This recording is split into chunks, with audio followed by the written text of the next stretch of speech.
నమస్తే నేను Priya welcome to my TV new ముందుగా వార్తల్లోని ముఖ్యాంశాలు ఆగస్టు 15 నుండి మహిళలకు ఉచిత బస్సు పథకం జీరో ఫేర్ టికెట్లపై సీఎం చంద్రబాబు ఆదేశం పథకాన్ని సమర్థవంతంగా అమలు చేయాలి అని సూచన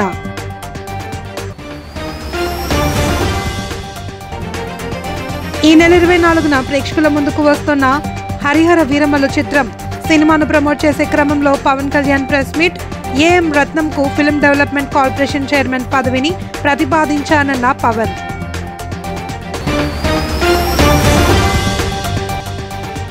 ఆపరేషన్ సింధూర్తో దేశ సైనికుల సత్తా ప్రపంచం మొత్తం చూసిందన్న ప్రధాని. వర్షాకాల సమావేశాల ప్రారంభానికి ముందు మీడియాతో మాట్లాడిన నరేంద్ర మోడీ. ఆంధ్రప్రదేశ్ ప్రభుత్వం మహిళల కోసం ప్రవేశపెట్టిన ఆర్టీసీ ఉచిత బస్సు ప్రయాణ పథకం ఆగస్టు 15 నుండి అమలు కానుంది. ఈ పథకంలో భాగంగా మహిళలకు జీరో ఫేర్ టికెట్ జారీ చేయాలి అని ముఖ్యమంత్రి చంద్రబాబు అధికారులను ఆదేశించారు. ఈ మేరకు సచివాలయంలో జరిగిన సమీక్షా సమావేశంలో ముఖ్యమంత్రి మాట్లాడుతూ ఈ జీరో ఫేర్ టికెట్లో ప్రయాణికుల ప్రయాణ వివరాలు, ఉచిత ప్రయాణం వల్ల వారికి ఆదాయ మొత్తం మరియు ప్రభుత్వం 100% రాయితీని ఇస్తుందనే వివరాలను స్పష్టంగా పొందుపరచాలని సూచించారు. దీనివల్ల రాష్ట్రంలోని మహిళా ప్రయాణికులందరికీ తాము ఎంత లబ్ధి పొందారనే విషయం సులభంగా తెలుస్తోందన్నారు. ఇందుకోసం అవసరమైన సాఫ్ట్వేర్ను సిద్ధం చేయాలి అని అధికారులను ఆదేశించారు. ఇతర రాష్ట్రాలలో మహిళలకు ఉచిత బస్సు ప్రయాణ పథకాలు అమలు, వాటి ఆర్థిక భారంపై కూడా అధికారులతో చర్చించారు. ఈ పథకాన్ని ఎట్టి పరిస్థితుల్లోనూ ఆగస్టు 15 నుండి సమర్థవంతంగా అమలు చేయాలి అని ఆయన స్పష్టం చేశారు.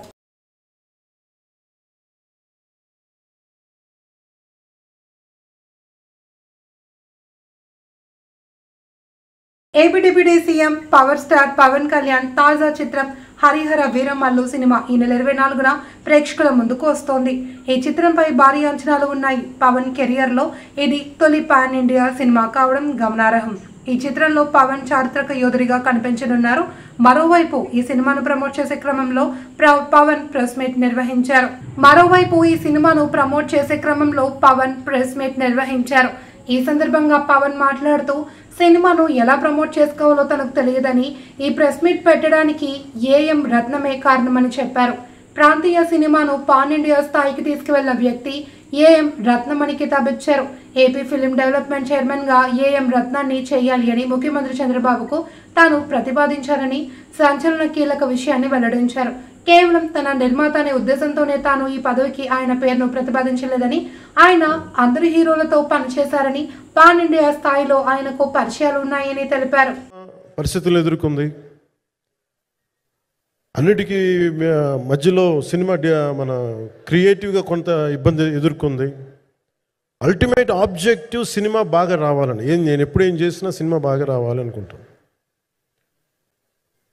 ఈ సినిమా ప్రత్యేకించి ఆయన తపన చూసి నేను ముఖ్యంగా పాలిటిక్స్కి వెళ్ళిపోయిన తర్వాత డైరెక్షన్ అన్నిటికి దూరమై క్రియేటివ్ పార్టీకి దూరం అయిపోయిన తర్వాత, పాలిటిక్స్ నా ప్రైమరీ ఫోకస్ అయిపోయిన తర్వాత మళ్ళీ దృష్టి పెట్టి సినిమా కావాలి, మీరు చెయ్యాలని చెప్పి నా దగ్గరికి వచ్చి కోరుకున్నప్పుడు నేను ఎంత బెస్ట్ ఇవ్వగలను సినిమాకి అందించాను నేను. ఆపరేషన్ సింధూర్తో మన దేశ సైనికుల సత్తా ప్రపంచం మొత్తం చూసింది అని ప్రధానమంత్రి నరేంద్ర మోడీ అన్నారు. పార్లమెంట్ వర్షాకాల సమావేశాలు ప్రారంభమైన విషయం తెలిసిందే. ఈ నేపథ్యంలో సమావేశాలు ప్రారంభానికి ముందు పార్లమెంట్ ఆవరణలోని ప్రధాని మీడియాతో మాట్లాడారు. వర్షాకాల సమావేశాలు ఫలప్రదం కావాలి అని కోరుకుంటున్నట్లు తెలిపారు. ఆపరేషన్ సింధూర్లో మన సైనికులు 100% లక్ష్యాలను సాధించినట్లు తెలిపారు. కేవలం 22 నిమిషాల్లోనే ఉగ్రవాద శిబిరాలను ధ్వంసం చేసినట్లు చేశారు. ఈ ఆపరేషన్తో మన సైనిక సామర్థ్యం, గొప్పతనం ప్రపంచం మొత్తం చూసిందన్నారు. ప్రస్తుతం ప్రపంచ వ్యాప్తంగా మేడ్ ఇన్ ఇండియా ఆయుధాల గురించి మాట్లాడుతోందన్నారు. ఉగ్రవాదాన్ని, నక్సలిజాన్ని నిర్మూలించేందుకు తగిన చర్యలు తీసుకుంటున్నట్లు ప్రధాని పేర్కొన్నారు. अच्छे ढंग से आगे बढ़ रहा है. कृषि को लाभदायक मौसम की खबरें हैं और बारिश किसानों की अर्थव्यवस्था, देश की अर्थव्यवस्था, ग्रामीण अर्थव्यवस्था और इतना ही नहीं, हर परिवार की अर्थव्यवस्था में एक बहुत महत्वपूर्ण होता है. अब तक जो मुझे जानकारी दी गई है उस हिसाब से पिछले 10 वर्ष में जो पानी का भंडार हुआ है। గత నెల అహ్మదాబాద్ లో జరిగిన ఎయిర్ ఇండియా విమాన ప్రమాద ఘటనపై కేంద్ర పౌర విమానయాన శాఖ మంత్రి కింజరాపు రామ్మోహన్ నాయుడు పార్లమెంట్లో కీలక ప్రకటన చేశారు. ప్రమాద ఘటనపై ప్రాథమిక నివేదిక వచ్చింది అని దాన్ని పరిశీలిస్తున్నట్లు చెప్పారు. తుది నివేదిక వచ్చాకే ప్రమాద ఘటనపై మరిన్ని వివరాలు తెలుస్తాయన్నారు. అయితే ఈ ఘటనపై విదేశీ మీడియా అసత్య ప్రచారం చేస్తుంది అని మండిపడ్డారు. రాజ్యసభలో రామ్మోహన్ నాయుడు మాట్లాడుతూ ఎయిర్ ఇండియా విమాన ప్రమాదంపై నిబంధనల ప్రకారమే దర్యాప్తు చేపట్టామని, అంతర్జాతీయ ప్రోటోకాల్ ప్రకారమే దర్యాప్తు కొనసాగుతోందన్నారు. ప్రమాదంపై ఏఐబి పారదర్శకంగా దర్యాప్తు జరుపుతోందని, కానీ ఈ ఘటనపై విదేశీ మీడియా అసత్య ప్రచారం చేస్తోంది అని మండిపడ్డారు. ఇప్పటికే ప్రాథమిక నివేదిక వచ్చింది అని, తుది నివేదికలో మరిన్ని వివరాలు తెలుస్తాయన్నారు. Protocol that is listed, all the checks are thoroughly done. It is not that only when they say that this has to be checked, there is a special check that is done. All the fuel switches, all the cockpit, all the tires, everything get checked very robustly, very regularly. That is why we have a very tough process. But taking an advance, like you said, we wanted to be more thorough. All checking has been duly happening from that time. And what you have mentioned, what the FAA has done also, there are two types of directives. That is, one is the AD, which is the Airworthiness Directive, which is a mandatory that all the other state regulators, they all follow. But what you have mentioned right now is a special airworthiness information bulletin, which is not a mandatory thing. Like you said, if necessary, then the state regulator can do it. But at that point of time, the regulator also took a call that this is not a mandatory thing, and we, in our process of ensuring safety, we have a very good, robust process. So there is not a special check that is required because it was not a mandatory. ప్రజా సంక్షేమానికి ముఖ్యమంత్రి చంద్రబాబు పెద్దపీట వేస్తున్నారని రాష్ట్ర వ్యవసాయ శాఖ మంత్రి కింజరాపు అచ్చెన్నాయుడు అన్నారు. విశాఖ జిల్లా పెందుర్తి మండలం గుర్రంపాలెం గ్రామంలో సుప్రీపాలనలో తొలి అడుగు కార్యక్రమంలో అచ్చెన్నాయుడు పాల్గొన్నారు. ఈ సందర్భంగా ఆయన మాట్లాడుతూ చంద్రబాబు బాధ్యతలు చేపట్టిన తర్వాత అభివృద్ధి పరుగులు పెడుతోంది అని తెలిపారు. ఈ కార్యక్రమంలో తెలుగుదేశం పార్టీ జిల్లా అధ్యక్షుడు గండి బాబ్జీ, కోరాడ రాజబాబు, స్థానిక నాయకులు సుఖావాసి అజయ్ నాయకులు పాల్గొన్నారు.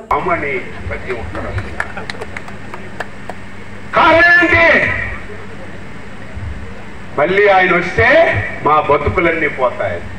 కానీ ఈసారి చంద్రబాబు నాయుడు పల్ల గుద్ది చెప్తున్నాడు. ఎందుకు చెప్తున్నాడంటే ప్రజల మీద నమ్మకంతో. మీకు ఈసారి భయం లేదు, 100 అడుగులు పెడతాం, మొత్తం మట్టి కప్పుతామని ధైర్యంగా చెప్తున్నారు. ఎందుకు చెప్తున్నారంటే ప్రజల మీద ఈసారి నమ్మకంతో. ఈ మాట నేను ఎందుకు మాట్లాడుతున్నానంటే, ఆంధ్రప్రదేశ్ ప్రజలారా, మీరందరూ వైకుంఠపాలి ఆట మానాలి. వైకుంఠపాల ఆట మానితే ఈ రాష్ట్రం బాగుపడుతుంది. సమస్యలు పరిష్కారానికి మార్గం చూపాలి. కానీ దుర్మార్గుడని నేను ఎందుకు అంటున్నానంటే, ఏదో విమర్శ చేయాలని కాదు, లేకపోతే ఒక వ్యక్తిని కించపరచాలని కాదు. 2019లో అధికారం చేసిన తర్వాత 151 సీట్లు వచ్చాయని మదం పెరిగింది. మదం పెరిగి ఒక ఆలోచన మైండ్లోకి వచ్చింది. ఆంధ్రప్రదేశ్ రాష్ట్రానికి నేనే 30 సంవత్సరాలు ముఖ్యమంత్రిగా ఉండాలి. ఆంధ్రప్రదేశ్ రాష్ట్రంలో నా రాజకీయ పార్టీ ఉండాలి, ఇంకొక రాజకీయ పార్టీ ఉండకూడదని ఆంధ్రప్రదేశ్ చరిత్రలో స్వాతంత్రం వచ్చిన తర్వాత ఎప్పుడూ లేని విధంగా 5 సంవత్సరాలు వ్యవహారం చేశారు. విశాఖ కలెక్టరేట్ లో నిర్వహించిన ప్రజా సమస్యల పరిష్కారం వేదికకు ప్రజల నుండి వివిధ సమస్యలపై 349 వినతులు అందాయి. వాటిలో అత్యధికంగా రెవెన్యూ విభాగానికి చెందినవి 111, జీవీఎంసీకి సంబంధించినవి 54, పోలీస్ విభాగానికి చెందినవి 15 ఉండగా ఇతర విభాగాలకు చెందిన ఫిర్యాదులు 169 ఉన్నాయి. ప్రజల నుండి జిల్లా collector MN Harendra Prasad, JC K Mayur Ashok, DRO Bhavani Shankar తదితరులు వినతులు స్వీకరించారు. పీజీఆర్ఎస్ కు ముందు తర్వాత మాట్లాడిన కలెక్టర్ పలు అంశాలపై అధికారులకు మార్గదర్శకాలు జారీ చేశారు. ఫిర్యాదులను వెనువెంటనే ఆన్లైన్ లాగిన్తో ఓపెన్ చేసి చూడాలి అని, నిర్ణీత సమయంలో పరిష్కారం చూపాలన్నారు. క్రమం తప్పకుండా ఆడిట్ నిర్వహించాలి అని, కాల్ సెంటర్ ఫీడ్బ్యాక్ మెరుగుపడేలా చర్యలు తీసుకోవాలి అని తెలిపారు. విధిగా సంబంధిత అధికారుల ఫిర్యాదుదారుడితో మాట్లాడాల్సిందేనని నిర్దేశించారు.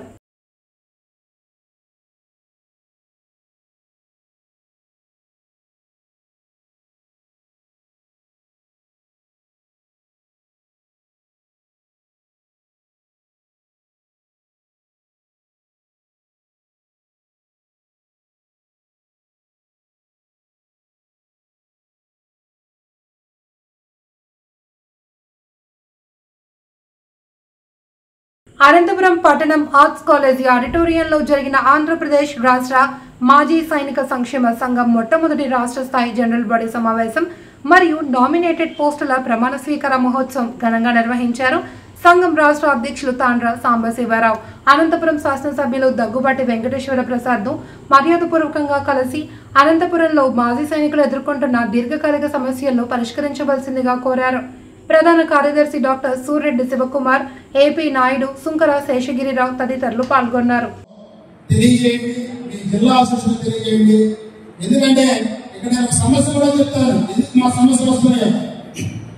ప్రకాశం జిల్లాలో ఒక సైనికుడికి ఎక్స్ట్రా కొట్టాడని చెప్పి ఎవరో ప్రశ్న పెట్టేస్తారు గ్రూప్.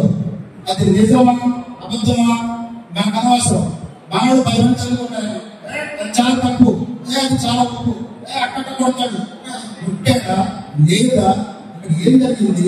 మాజీ సైనికుడు తప్ప, సైనికుడు తప్ప, పోలీసులు తప్ప తెలుసుకోరు. ఇంకెందుకు కూడా పెడతారు చదువుకునేవాడు చేస్తున్నారు. అక్కడ సైనికుడు కొట్టారంట, ఇద్దరు తెలియదు, కొట్టి తెలియదు, అక్కడ ఏం జరిగింది తెలియదు. స్టేట్మెంట్ మీద కొట్టారు పెద్దవాడు వచ్చి. అక్కడ మన మీద ఎంక్వైరీ చేస్తే కొన్ని విషయాలు తెలిసి ఆ విషయాలు సరే ఇంతమంది ఏదో మెసేజ్లు పెడుతున్నారు కానీ నేను స్టేట్ ప్రెసిడెంట్ గారు అక్కడ స్థానికులని అక్కడ చుట్టుపక్కల లేదా ఆ పోలీస్ స్టేషన్ కి ఎంక్వైరీ చేస్తే ఆ సైనికుల మీద కేసులు, ఆ సైనికులు ప్రవర్తించిన విధానం అది మొత్తం మాట్లాడతారు. దాని మీద నేను స్టేట్మెంట్ ఇస్తే ఆ సైనికులు ఫోన్ చేస్తున్నారు, సార్ మీరు టీచరు 3,500 కోట్ల లిక్కర్ కుంభకోణంలో ప్రధాన సూత్రధారి వైఎస్ జగన్మోహన్ రెడ్డి అని, అక్రమంగా సంపాదించిన జగన్ ఆస్తులు అన్నిటికీ ప్రజలకు పంచాలి అని తెలుగుదేశం పార్టీ రాష్ట్ర అధికార ప్రతినిధి పిఠాపురం మాజీ ఎమ్మెల్యే వర్మ పేర్కొన్నారు. కాకినాడ జిల్లా పిఠాపురం పార్టీ కార్యాలయంలో వర్మ మీడియా సమావేశం ఏర్పాటు చేశారు. ఈ సందర్భంగా మాట్లాడుతూ గత వైసీపీ ప్రభుత్వంలో జరిగిన లిక్కర్ వ్యవహారం అంతా ఇంతా కాదన్నారు. లిక్కర్ కేసులో అరెస్ట్ అయిన ఎంపీ మిథున్ రెడ్డిని లోతుగా విచారించాలి అని కోరారు. అలాగే జగన్ ఏదైతే అక్రమాస్తులు సంపాదించినవి ఉన్నాయో ఈ అక్రమాస్తులన్నీ కూడా పేదవాళ్ళకి పంచిపెట్టాలని చెప్పి డిమాండ్ చేస్తాం. నిజంగా అది ప్రజల సొమ్ము కాబట్టి పేదలకు పంచిపెట్టాలని చెప్పి డిమాండ్ చేస్తున్నాం. ఈవేళ జగన్మోహన్ రెడ్డి 11 ఏళ్ళు బెయిల్ మీద బయట ఉన్నాడు. ఈ రోజు వరకు లోపలికి వెళ్ళలేదు. రక్షణ న్యాయస్థానాలు కూడా త్వరితగతిన ట్రయల్ కోర్టు పెట్టి అంటే ప్రజలు ఒక నెగిటివ్ ఒపీనియన్ ప్రజల్లో వెళ్తుంది. ఇన్ని లక్షల కోట్ల కుంభకోణాలు ఉంటే 11 ఏళ్ళ నుంచి ఏ విధమైన చర్యలు తీసుకోకపోవడం ఏంటని చెప్పి జరుగుతూ ఉంది. టోటల్గా జగన్ జైలుకి వెళ్ళి వచ్చాడు. సీఎం హోదాను అడ్డుపెట్టుకుని రాష్ట్రాన్ని మొత్తం దోసుకోవడం జరిగింది. దానికి నిదర్శనాలు ఒక్కొక్కటి అరెస్టులు జరుగుతూ ఉన్నాయి. జగన్ యొక్క బంధువు మిథున్ రెడ్డి జగన్ అడ్డు పెట్టుకుని ఈ లిక్కర్ స్కామ్ వ్యవహారం అంతా కూడా చక్కబెట్టినందుకు ఈరోజు అరెస్ట్ చేయడం కూడా జరిగింది, సెంట్రల్ జైలు పంపడం కూడా జరిగింది. తెలుగుదేశం పార్టీ కూటమి ప్రభుత్వంలో చంద్రబాబు నాయుడు గారు కూడా ఏ వ్యక్తిని కూడా హెరాస్మెంట్ కానీ ఏ విధంగా కూడా ఇబ్బంది పెట్టట్లేదు. ఇదే జగన్మోహన్ రెడ్డి చంద్రబాబు నాయుడిని ఏ కారణాలు లేకుండా మరి జైలుకి పంపించడం జరిగింది.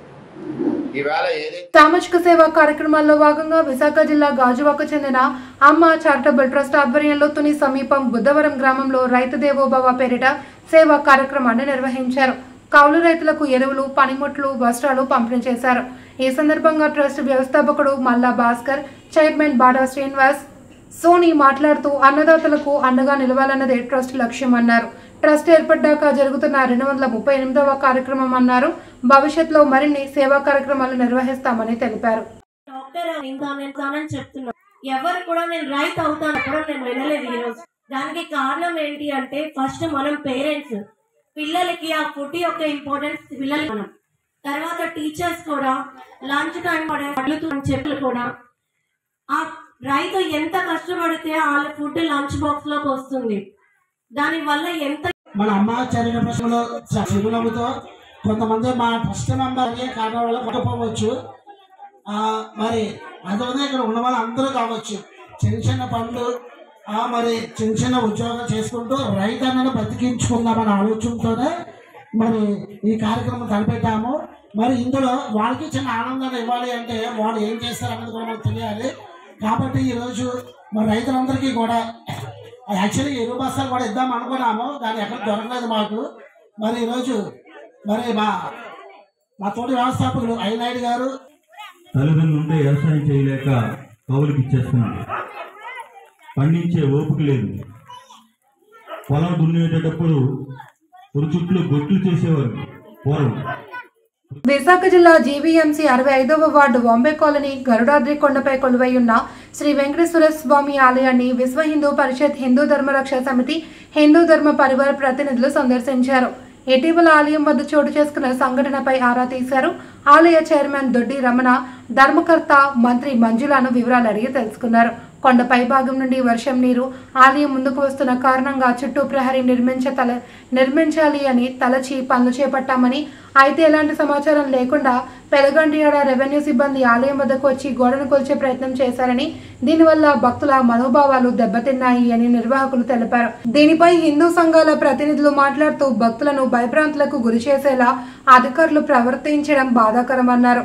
అనంతరం పెదగంటియాడ తహసీల్దార్ని కలిసి వివరణ కోరారు. ఈ కార్యక్రమంలో హిందూ ధర్మ రక్షణ సమితి సభ్యులు భువనేశ్వరి శర్మ, హరిత, విజయ్ కుమార్, విశ్వ హిందూ పరిషత్ సభ్యులు పూడి పెద్ది శర్మ, హిందూ ధర్మ పరివార సభ్యులు సంతోష్, భవానీ ప్రసాద్ శర్మ, నారాయణరావు తదితరులు పాల్గొన్నారు. నేను వచ్చిన స్టార్టింగ్ లోనే ఆవిడ కూర్చోబెట్టి మరీ చెప్పాను, అమ్మా మీరు అది అభివృద్ధి చెందాలంటే మీరు అప్లికేషన్ పెట్టుకోండి, ఆ ప్రపోజల్ మేము పంపిస్తాం.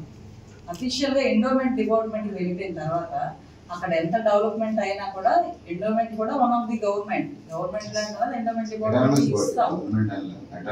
సో కాబట్టి అది ఇబ్బంది ఉండదు. అఫీషియల్ గా ఇచ్చిన తర్వాత ఏం చేస్తున్నా ఇబ్బంది ఉండదు. ఇప్పుడు ఏదైతే టెంపుల్ ఆల్రెడీ మీరు అందరూ చూసారు, ఆ టెంపుల్ యాజ్ యూజువల్ గా మీరు టెంపుల్ కాబట్టి అది మీరు యూజ్ చేసుకోవచ్చు, పూజ కార్యక్రమాలు చేసుకోవచ్చు, దానిలో మాకు ఎలాంటి అబ్జెక్షన్ లేదు.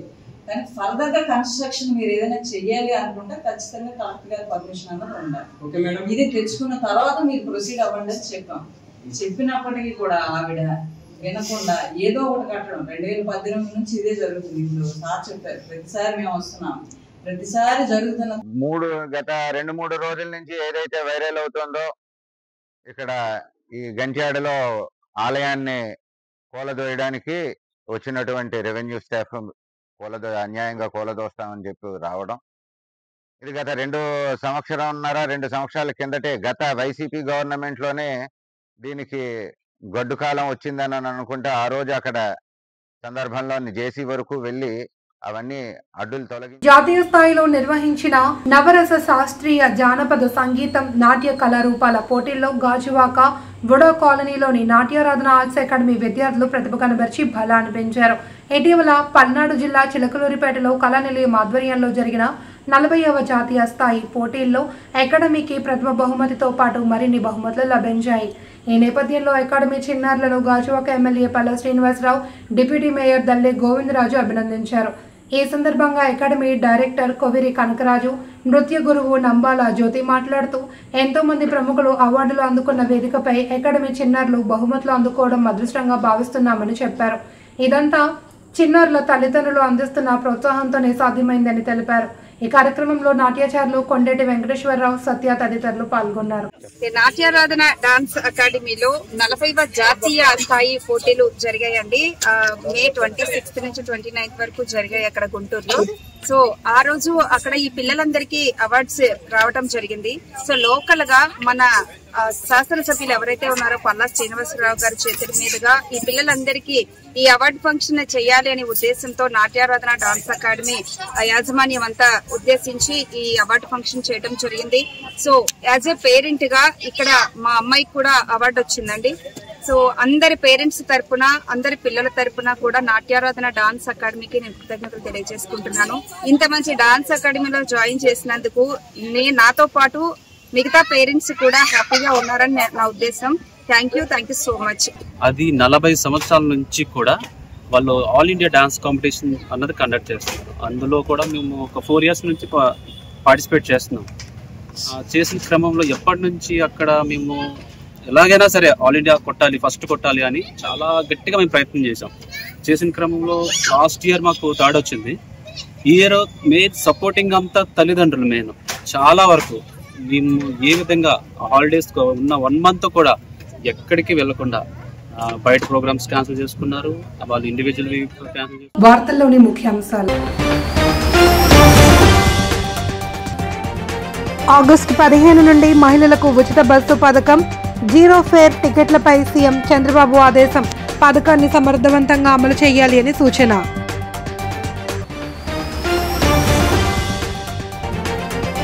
ఈ నెల 24న ప్రేక్షకుల ముందుకు వస్తున్న హరిహర వీరమల్లు చిత్రం. సినిమాను ప్రమోట్ చేసే క్రమంలో Pawan Kalyan press meet. AM రత్నంకు ఫిల్మ్ డెవలప్మెంట్ కార్పొరేషన్ చైర్మన్ పదవిని ప్రతిపాదించానన్న పవన్.